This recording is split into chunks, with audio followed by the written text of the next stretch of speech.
Hello guys, তো কেমন আছো তোমরা সবাই? নিশ্চয়ই তোমরা খুব ভালো আছো, আর আমিও খুব ভালো আছি। যারা আমার আগের ভিডিওতে কমেন্ট করেছিল যে আমি কোথায় গেছি তাদের বলে দিই, হ্যাঁ আমি মামার বাড়িতে এসেছিলাম, যেখানে আমি মামি আর ভাইয়ের সাথে বেরিয়ে গেছিলাম বিকেলবেলা একটু ঘুরু করতে।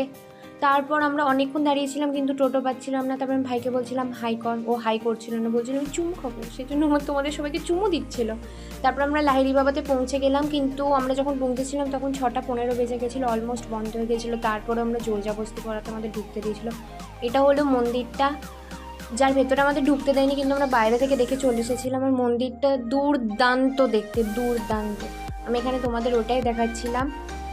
এটা পাঞ্জাবের একটা স্বর্ণ মন্দির আছে, তার অনুকরণেই এই মন্দির মানে লাহিড়ি বাবার আশ্রমটা করা। তারপর আমরা একটা আইসক্রিম নিলাম, আর আমি তোমাদের প্রথমেই বললাম আমাদের যেতে যেতে অনেকটা সন্ধে হয়ে গেছিলো, তাই বাড়ি আসতে আসতে আমাদের পুরো সন্ধে হয়ে গেছিলো। তারপর একটা টোটো তোলা।